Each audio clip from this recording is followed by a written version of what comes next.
कि बेटा capital employed निकालना पड़ सकता है, तो हमने आपका ये नोट्स लिखा है कंप्यूटेशन ऑफ कैपिटल एम्प्लॉयड कैसे निकालेंगे। बेटा कैपिटल एम्प्लॉयड का मतलब हमने बताया कि एक पार्टनरशिप फर्म में जो भी पैसा इन्वेस्ट है उसके बिजनेस को चलाने के लिए जो भी पैसा लगाया गया है उसको हम कैपिटल एम्प्लॉयड बोलते हैं, ठीक है ना।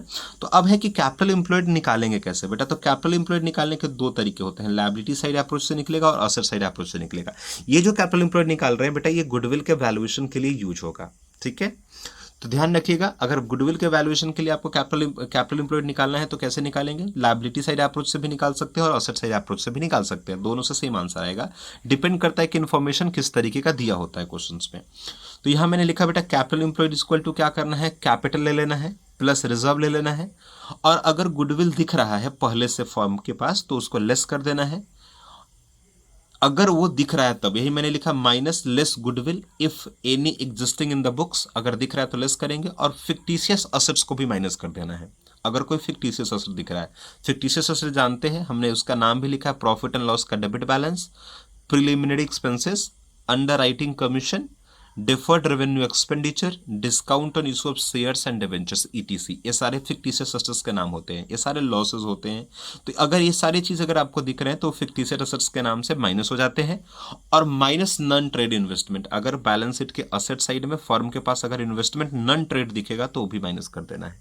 तो ये अगर आप करते हैं तो ये आपका capital employed liability side approach से आ जाता है। दूसरा, अगर आप असेट साइड अप्रोच से निकालना चाहते हैं तो उसके लिए क्या करना है, ऑल असेट्स पकड़ लेना है, और क्या क्या नहीं पकड़ना है, तो जो जो आपने यहाँ पे पहले लायबिलिटी साइड अप्रोच से जो जो असेट्स माइनस किया है उसको नहीं पकड़ना है। जैसे गुडविल को नहीं लेना है, नॉन ट्रेड इन्वेस्टमेंट्स को नहीं लेना है, और फिक्टिशियस असेट्स को नहीं लेना है, बाकी सारे असेट्स को ले लेने हैं, ठीक है। और माइनस जो भी आउटसाइड लायबिलिटी है चाहे वो लॉन्ग टर्म हो या शॉर्ट टर्म हो उसको माइनस कर देना है। अगर आप ये माइनस कर देंगे तो ये बन जाएगा आपका कैपिटल एम्प्लॉयड, ठीक है जनाब। हाँ, ध्यान रखना है कभी कभी क्वेश्चन में ना इन्वेस्टमेंट्स दिए रहेंगे जहां पे ट्रेड और नॉन ट्रेड नहीं लिखा रहेगा। बेटा इन्वेस्टमेंट दो तरीके के हो सकते हैं, ट्रेड इन्वेस्टमेंट और नॉन ट्रेड। तो नॉन ट्रेड को माइनस करना है, ट्रेड को कंसीडर करना है।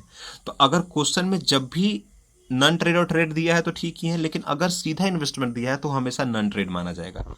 ट्रेड इन्वेस्टमेंट के लिए हमेशा क्वेश्चन को देना पड़ेगा और लिखना पड़ेगा, और क्वेश्चन लिख के आपको देगा। तो वही मैंने लिख दिया ये note, unless investment are specified to be trade investment they are taken as a non trade investment. जब तक ट्रेड इन्वेस्टमेंट के बारे में स्पेसिफाइड रूप से ना लिखा जाए ना बोला जाए, हमेशा उसको हम नॉन ट्रेड इन्वेस्टमेंट मानेंगे और हम उसको हमेशा यहाँ पे लेस कर दिया करेंगे।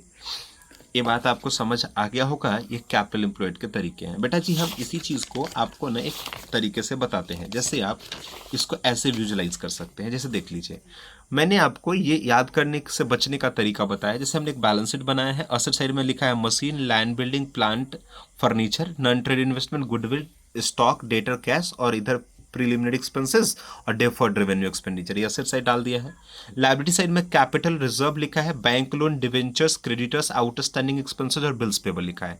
तो मैंने बोला बेटा लायबिलिटी साइड अप्रोच से अगर आप आंसर करते हैं तो ये दोनों को जोड़ना है, 1 और 2 को जोड़ना है। माइनस क्या क्या करना है, तो जो नॉन ट्रेड इन्वेस्टमेंट है, गुडविल है, और ये माइनस करना है, मतलब 1 2 को जोड़ना है और इधर से 2 और ये वाला आइटम माइनस कर देना है, तो सेम आंसर आएगा। तो मैंने वही लिख दिया है, नंबरिंग मैंने सबका करके आपको यहाँ बता दिया। दूसरा तरीका है कि अगर आप असेट साइड से चलते हैं तो जो जो चीज़ यहाँ से आपने लिस्ट किया था उसको कंसिडर ना करें, बाकी रिमेनिंग जो असेट्स है उसको कंसिडर करेंगे और उसमें से ये सारा पार्ट लेस कर देंगे। इसी को बोलते हैं आउटसाइड लायबिलिटीज। तो एक तरीका है कि ये 2 पकड़िए, इधर से 4 माइनस कर लीजिए, एक तरीके से निकल जाएगा जिसको लायबिलिटी साइड अप्रोच बोलेंगे।